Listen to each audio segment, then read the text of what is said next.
Syarat mengajukan perceraian di pengadilan agama. Ini adalah video bagian kedua. Persyaratan yang ketiga untuk mengajukan perceraian di pengadilan agama yaitu sahabat harus membuat surat gugatan untuk cerai gugat dan surat permohonan untuk cerai talak. Sebelum masuk pada pembahasan, mari simak bersama-sama intro The Molon.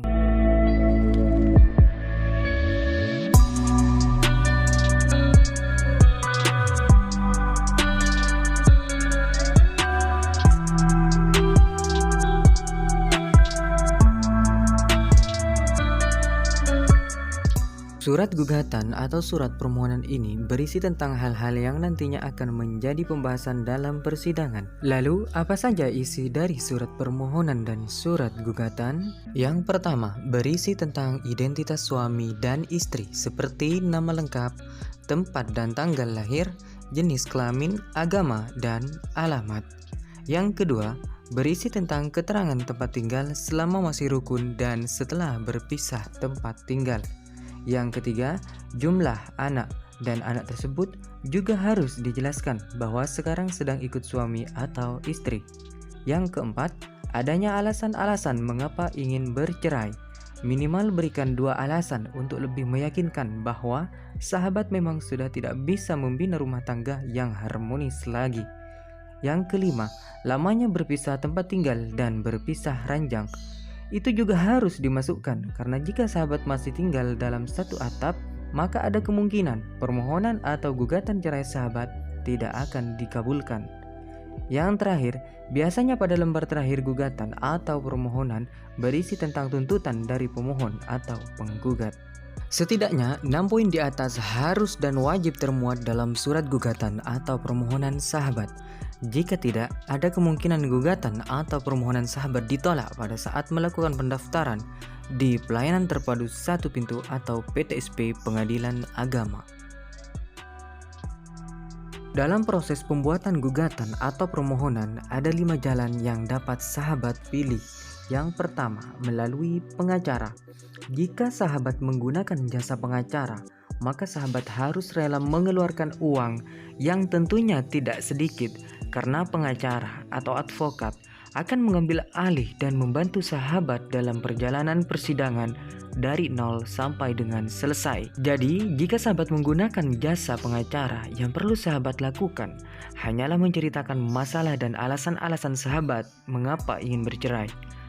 Karena selebihnya dari pembuatan gugatan atau permohonan dan persyaratan lainnya adalah pengacara atau advokat yang akan mengurusnya. Untuk harganya bervariasi setiap pengacara atau advokat. Rata-rata pasti di atas 2 jutaan, lain biaya panjar atau biaya pendaftarannya ke pengadilan agama. Yang kedua, menggunakan jasa orang lain khusus pembuatan gugatan atau permohonan. Jika sahabat menempuh jalan ini, sahabat harus tahu dan mencari tahu, dan jika memang ada jasa pembuatan gugatan atau permohonan, jasa seperti ini tidak sama dengan pengacara. Jasa ini hanya sebatas membantu membuat gugatan atau permohonan saja. Selebihnya tidak bertanggung jawab atas segala apa yang terjadi dalam persidangan. Untuk biayanya bervariasi, berkisar antara 75.000 sampai dengan 200.000. Yang ketiga, melalui website yang disediakan oleh Direktorat Jenderal Badan Peradilan Agama atau Badilak. Pembuatan gugatan atau permohonan ini adalah gratis.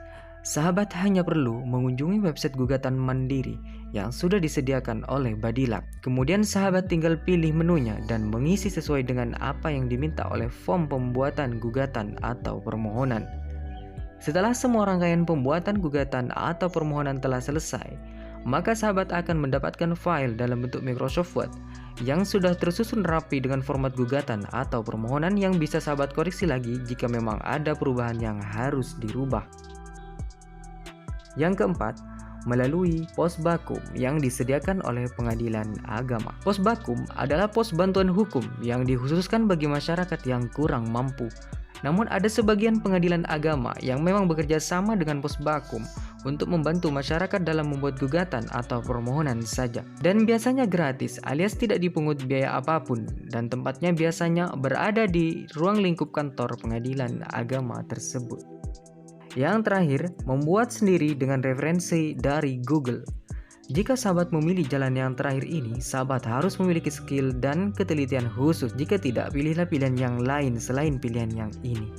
Nah, itu adalah 5 jalan yang bisa Demolon bagikan kepada sahabat. Kemudian, jika sahabat sudah membuat gugatan dan sahabat tidak menggunakan jasa pengacara, maka cetaklah gugatan atau permohonan sebanyak 5 rangkap sebelum mendaftar ke pengadilan agama. Dan bawalah semua cetakan tersebut saat sahabat mendaftar ke pengadilan agama.